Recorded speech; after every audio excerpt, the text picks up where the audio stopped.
ഇന്ന് ഞാൻ സംസാരിക്കുന്നത് നമ്മുടെ എല്ലാവർക്കും സുപരിചിതമായ എന്നാൽ നമ്മുടെ എല്ലാവരുടെ വീടുകളിലുമുള്ള ഒരു ഔഷധ ചെടിയെക്കുറിച്ചാണ് ഞാൻ സംസാരിക്കുന്നത്. അത് നമ്മുടെ സ്കിന്നിനും ഹെയറിനും ഹെൽത്തിനും എത്രത്തോളം ബെനിഫിറ്റ്സ് ആണെന്നുള്ളതും കൂടാണ് ഇന്ന് ഞാൻ കൊണ്ടുവന്നിരിക്കുന്ന ടോപ്പിക്ക്. അത് മറ്റാരുമല്ല, നമ്മുടെ തുളസി ചെടിയാണ്.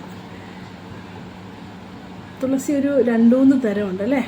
പക്ഷേ നമ്മുടെ കറുത്ത കൃഷ്ണ തുളസി നമുക്കെല്ലാവർക്കും അങ്ങനെ അറിയപ്പെടുന്നത് ആ തുളസിയെക്കുറിച്ചാണ് ഞാൻ ഇന്ന് സംസാരിക്കുന്നത്. Hi, hello, Kukku Minnu my pet ചാനലിലേക്ക് എല്ലാവർക്കും സ്വാഗതം. എൻ്റെ വീഡിയോസ് ആദ്യമായിട്ടാണ് നിങ്ങൾ കാണുന്നതെങ്കിൽ ഒന്ന് സബ്സ്ക്രൈബ് ചെയ്തിട്ട് കാണാൻ ദയവ് ചെയ്ത് നിങ്ങൾ മറക്കരുത്. എല്ലാവരും കാണുന്നുണ്ട്, പക്ഷേ സബ്സ്ക്രൈബ് ചെയ്യുന്നില്ല. അത് പിന്നെ വീഡിയോ കണ്ടിട്ട് വരുമ്പോൾ അവസാനമാകുമ്പോൾ മറന്നു പോകുന്നതുകൊണ്ടാണ് ഞാൻ ആദ്യം പറയുന്നത്. പിന്നെ ഞാൻ കൊണ്ടുവരുന്ന സബ്ജക്റ്റ് നിങ്ങൾക്ക് പ്രയോജനപ്പെടുവാണെങ്കിൽ, നിങ്ങൾക്ക് ഇഷ്ടപ്പെടുവാണെങ്കിൽ ഒരു ലൈക്കും കൂടെ തരാൻ മറക്കരുത്. ഓക്കെ, ഇനി നമുക്ക് വീഡിയോസിലോട്ട് പോകാം. നമ്മളെപ്പോഴും നമുക്ക് കെമിക്കലല്ലാത്ത എല്ലാവരും ആയുർവേദത്തിൽ എന്തെങ്കിലും പറയുമ്പോൾ നമുക്കത് ഭയങ്കര ഇഷ്ടമായിട്ട് തോന്നുന്നത് എന്താ അല്ലേ?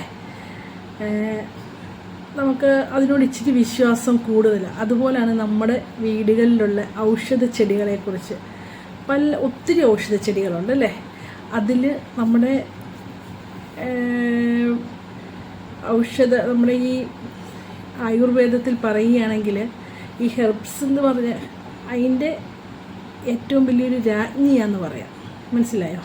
ഔഷധ ചെടികളിലെ രാജ്ഞിയാന്നാണ് പറയുന്നത്. ക്യൂൻ ഓഫ് ഹെർബ്സ് എന്നൊക്കെ അറിയപ്പെടും. അതാണ് നമ്മുടെ തുളസി അല്ലേ? തുളസി എന്ന് പറഞ്ഞാൽ എല്ലാവരുടെ വീട്ടിലും, നമ്മുടെ നാട്ടുപ്രദേശത്തെ എല്ലാ വീടുകളിലും തുളസി ഉണ്ടല്ലേ? കാരണം തുളസിക്കകത്ത് ഒരുപാട് വൈറ്റമിൻസും മിനറൽസും ധാരാളം അടങ്ങിയിട്ടുള്ള ഒരു ചെടിയാണ് തുളസി ചെടി.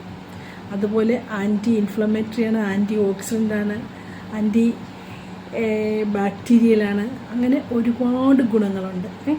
വൈറ്റമിൻസും പ്രോട്ടീൻസും മിനറൽസും ഇതൊക്കെ പറഞ്ഞാൽ വൈറ്റമിൻ കെ ഉണ്ട്, എ ഉണ്ട്, സി ഉണ്ട്, പൊട്ടാസ്യം, കാൽസ്യം, കോപ്പർ, മഗ്നീഷ്യം എല്ലാം അടങ്ങിയതാണ് നമ്മുടെ തുളസി ചെടി അല്ലേ? എത്ര പേർക്ക് അറിയാൻ പറ്റും നമ്മുടെ തുളസി ചെടി ഇത്രയും നമുക്ക് ഉപകാരമുള്ളതാണല്ലേ? ഈ തുളസി ചെടി നമുക്ക് ഹെൽത്ത് വൈസ് ആണെങ്കിലും ഇൻടേക്ക് എടുക്കുന്നതിനും ഏറ്റവും നമുക്ക് ഹെൽത്തിന് ഏറ്റവും ബെസ്റ്റാണ് നമ്മുടെ തുളസി ചെടി. നമ്മുടെ പണ്ടുള്ള ആൾക്കാർ എല്ലാവരും ഒരു പനി വന്നാലോ അല്ലേ, എന്തുവാ, നമുക്ക് തുളസി ചെടിയിൽ നമ്മുടെ ഇമ്മ്യൂണിറ്റി പവറുണ്ട്. മനസ്സിലായി? നമ്മുടെ പ്രതിരോധ ശക്തി കൂട്ടാനുള്ള ഒരു കഴിവ് അതിനുണ്ട്. പിന്നെ എന്തുകൊണ്ടാണ് നമ്മളിത് സ്കിന്നിന് എങ്ങനെയെന്ന് വെച്ചാൽ, ഒന്നാമത്തെ കാര്യം ഈ തുളസി ചെടിയുടെ ഇത് നമ്മൾ അകത്തോട്ട് കഴിക്കുന്നത് നമുക്ക് ശരിക്കും ഒരു സ്ട്രെസ് റിലീഫാണെന്നാണ് പറയുന്നത്. അതുപോലെ തന്നെ നമ്മുടെ ശരീരത്തിലെ ടോക്സിക്കിനെയൊക്കെ പുറന്തള്ളാനായിട്ട് ഈ തുളസിക്ക് കഴിയും. അപ്പോൾ തന്നെ നമ്മൾ ചിന്തിച്ച് നോക്കി, ഇത് രണ്ടുമാണ്. ഒരു സ്ട്രെസ് എന്ന് പറയുന്നത് നമ്മുടെ മാരകമായ ഒരു പോയിസണായി സ്ട്രെസ് എന്ന് പറയുന്നത്. നമ്മുടെ സ്കിന്നിനെയും നമ്മുടെ ഹെയറിനെയും ശാരീരികമായിട്ട് നമുക്ക് ഒരു പ്രായം ഒരുപാട് സ്ട്രെസ്സ് കൂടുതലായിട്ട് എടുക്കുന്നവർക്ക് ഏജ് പെട്ടെന്നാകും. മനസ്സിലായോ? അതുകൊണ്ടാണ് നമ്മുടെ സ്ട്രെസ്സിനെ റിലീഫ് ചെയ്യുന്നതാണ് ഈ ചെടി. മനസ്സിലായോ? ഉള്ളിലോട്ടെടുത്താൽ. അപ്പോൾ ഈ സ്ട്രെസ്സും നമ്മുടെ ശരീരത്തിലെ ടോക്സിക്കുകളെ പുറന്തള്ളുകയും കൂടെ ചെയ്യുമ്പം തന്നെ നമ്മുടെ സ്കിന്നാക്കി വെക്കാനായിട്ട് സാധിക്കും. സ്ട്രെസ് എടുത്തു കഴിഞ്ഞാലോ നമ്മുടെ പല പല അസുഖങ്ങൾക്കും നമ്മുടെ ബോഡിക്കും സ്കിന്നിനും എല്ലാം ഭയങ്കര നാശമാണ്. അതുകൊണ്ട് സ്ട്രെസ് റിലീഫിനും നമ്മുടെ ശരീരത്തുണ്ടാകുന്ന അനാവശ്യ ടോക്സിക്കുകളെ പുറന്തള്ളാനും ഈ തുളസി ചെടിക്ക് കഴിയും. മനസ്സിലായോ? അപ്പോൾ തന്നെ നമ്മുടെ സ്കിന്നിന് അത്രത്തോളം ഉപകാരം അല്ലേ? അതുപോലെ തന്നെ ആൻറ്റി ഫംഗൽ, ആൻറ്റി ബാക്ടീരിയലൊക്കെ ആകുമ്പോഴത്തേനും ഒരു ആൻറ്റി ഇൻഫ്ലമേറ്ററി, ആൻറ്റി ഓക്സിഡൻറ്റ് ധാരാളമുണ്ട് നമുക്ക്. അതുകൊണ്ടാണ് തന്നെയാണ് നമ്മുടെ മുഖത്തുണ്ടാകുന്ന പിമ്പിൾസൊക്കെ വരുമ്പോൾ നമ്മൾ പഴയ ആൾക്കാർ ഈ തുളസി ചെടിയുടെ കൂടെ പച്ചമഞ്ഞളും ചേർത്ത് അരച്ച് നമുക്ക് മുഖത്തിടാൻ പറ്റും അല്ലേ. പിന്നെ നമുക്ക് ഹെയറിന് നല്ലതാണ്, ഡാൻഡ്രഫിന് എല്ലാം നമുക്ക് തുളസി ചെടിയുടെ ഇല നമുക്ക് ഔഷധമാണ്. ഇതിപ്പോൾ നമ്മൾ ഒരു പായ്ക്കായിട്ടിടാൻ, നമ്മുടെ ഫേസിലിടാനായിട്ടാണെങ്കിലും നമുക്ക് എങ്ങനെ ഉപയോഗിക്കാമെന്നാണ് ഞാനിപ്പോൾ പറയുന്നത്. നമുക്ക് തുളസി ചെടിയുടെ ജ്യൂസ് എടുത്തിട്ട് ശരിക്കും നമുക്ക് ഏതാണോ നമുക്ക് പറ്റുന്ന പായ്ക്ക്, നമുക്ക് കടലമാവ് പറ്റുമെങ്കിൽ കടലമാവ്, പിന്നെ മുൾട്ടാണി മിൽട്ടി ആണെങ്കിൽ അത്, റൈസ് ഫ്ലവർ ആണെങ്കിൽ അത്, ഇതൊന്നും വേണ്ട, കസ്തൂരി മഞ്ഞളും അകത്ത് തുളസിയുടെ നീരും കൂടെ ആഡ് ചെയ്ത് നമ്മുടെ ഫേസിലിട്ടാലും നല്ലൊരിതാണ്. പിന്നെ ഈ തുളസി ചെടിയുടെ പൗഡർ വാങ്ങിക്കാൻ കിട്ടും. അങ്ങനെയാണെങ്കിൽ തുളസിയുടെ പൗഡറും നമ്മുടെ തൈരും കൂടെ എടുത്തിട്ട് നല്ലതായിട്ട് നമുക്ക് ഫേസിൽ അപ്ലൈ ചെയ്താൽ ശരിക്കും നമ്മുടെ ഫേസിലുണ്ടാകുന്ന ഡാർക്ക് സർക്കിളും പിമ്പിൾസ് വന്ന പാടുകളും എല്ലാം പോകാനായിട്ട് ഏറ്റവും ബെസ്റ്റാണ്. ചെറിയ ചെറിയ വൈറ്റ് കാരകളുണ്ടാകത്തില്ലേ, കാര പോലത്തെ, പാലുണ്ണി പോലത്തെ ഒക്കെ പോകാനായിട്ട് ശരിക്കും ഏറ്റവും ബെസ്റ്റാണ്. അഥവാ ഇനി നിങ്ങൾ തുളസിയുടെ പൗഡറല്ല തുളസിയുടെ ജ്യൂസാണ് ഉപയോഗിക്കുന്നതെങ്കിൽ നമുക്ക് ഏറ്റവും ഫലവത്തായ ഒരു റെമഡിയാണ് ഞാൻ പറയുന്നത്. നമ്മൾ തൈരെടുത്തിട്ട് അതൊരു തുണിയിൽ, ഒരു നൈസ് തുണിയിൽ നമ്മൾ അരിച്ച് പിഴിഞ്ഞെടുത്തിട്ട് ആ ജ്യൂസ് മാറ്റി വെച്ചിട്ട് തൈര് കട്ടയായിട്ട് ഒട്ടും വെള്ളമില്ലാതെ എടുത്തിട്ട് നമുക്ക് നമ്മുടെ ഈ തുളസിയുടെ നീരൊഴിച്ചിട്ട് നമുക്ക് ഒരു പായ്ക്കായിട്ട് വീക്കിലി 2-3 ഡേയ്സ് ഇടുമ്പം തന്നെ ശരിക്കും നമുക്ക് തുളസി എന്ന് പറയുന്ന ഒരു അത്രത്തോളം ഔഷധമുള്ള ഒരു ചെടിയാണ്. മനസ്സിലായോ? നമ്മൾ ഒരു വീട്ടിലൊരു തുളസി നിർബന്ധമായിട്ട് നമ്മൾ വെച്ചിരിക്കണം. അത് അത്രത്തോളം നമുക്ക് നമ്മുടെ ഉള്ളിലോട്ട് കഴിക്കുന്ന ഒരുപാട് ഗുണങ്ങളുണ്ട്. അത് ഞാനിപ്പോൾ പറയുന്നില്ല. ഞാനിത് സ്കിന്നിനും ഫേസിനും നമ്മുടെ ബോഡിക്കും എങ്ങനെ ഇത് ഉപയോഗിക്കാമെന്നാണ് ഞാൻ പറയുന്നത്. ഒന്നും വേണ്ട, നമുക്കൊരു പിമ്പിൾസ്, ഈ പഴുത്ത് പിമ്പിൾസ് വരുമ്പോഴത്തേനും നമ്മൾ ഈ തുളസിയുടെ നീരും ഇച്ചിരി മഞ്ഞൾപ്പൊടിയും കൂടെ എടുത്തിട്ട് നമ്മൾ ആ പിമ്പിൾസിൻ്റെ അകത്തിടുമ്പോൾ ശരിക്കും പിറ്റേ ദിവസത്തേനത് ശരിക്കും ഒന്ന് ഡൗൺ ആയിട്ട് ഒരു മങ്ങൽ വയ്ക്കാനായിട്ട് ആ പഴുത്ത് വരുന്ന ആ സമയത്ത് വെച്ചാൽ ഏറ്റവും ബെസ്റ്റാണ്. മനസ്സിലായോ?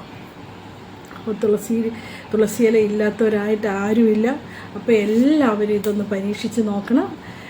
നമുക്ക് വീട്ടിലുണ്ടല്ലോ, നിസ്സാരമായിട്ട് നമുക്ക് വീട്ടിലുണ്ട്.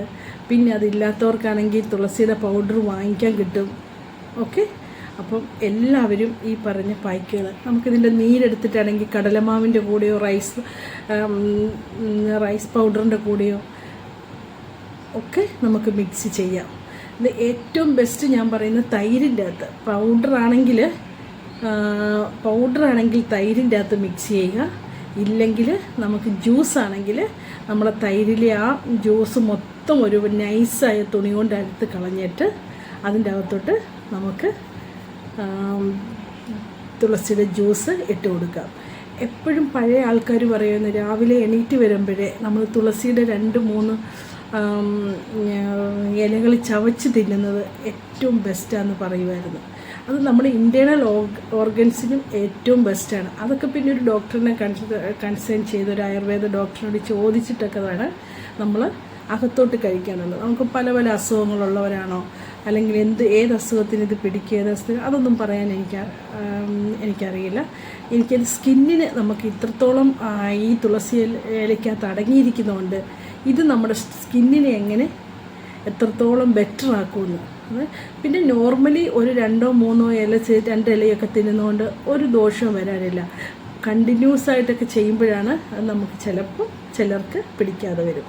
അപ്പോൾ ഇതിൻ്റെ അകത്ത് ആൻറ്റി ഓക്സിഡൻറ്റും ആൻറ്റി ഇൻഫ്ലമേറ്ററി, ആൻറ്റി ബാക്ടീരിയലൊക്കെ ഉള്ളത് കൊണ്ട് നമുക്ക് ഈ പിമ്പിൾസിനൊക്കെ ഏറ്റവും ബെസ്റ്റാണ്. നമുക്ക് മനസ്സിലായോ? നമുക്ക് എപ്പോഴും ഒരു വില്ലനായിട്ടുള്ളത് പിമ്പിൾസാണല്ലോ. അതിനൊക്കെ ഏറ്റവും ബെസ്റ്റാണ് ഈ പറഞ്ഞ് നമ്മുടെ തുളസി ഇല. എല്ലാവരും ഈ പായ്ക്കൊന്ന് ചെയ്ത് നോക്കണം. ചെയ്ത് നോക്കിയിട്ട് എൻ്റെ ഫീഡ്ബാക്ക് അറിയിക്കണം, കമൻറ്റിൽ വന്ന് അറിയിക്കണം. ഓക്കെ, ഇനി അടുത്തൊരു വീഡിയോയിൽ നമുക്ക് കാണാം. അതിനു മുമ്പായിട്ട് ഒന്നും കൂടെ പറയുന്നു, എൻ്റെ വീഡിയോ ഇഷ്ടപ്പെടുകയാണെങ്കിൽ ഒന്ന് സബ്സ്ക്രൈബ് ചെയ്യണം, ഷെയർ ചെയ്യണം, ലൈക്ക് ചെയ്യണം, ബെല്ലൈക്കണും കൂടെ അമർത്തണം. എന്നാലേ എൻ്റെ നെക്സ്റ്റ് വരുന്ന വീഡിയോയുടെ നോട്ടിഫിക്കേഷൻ നിങ്ങൾക്ക് വരുള്ളൂ.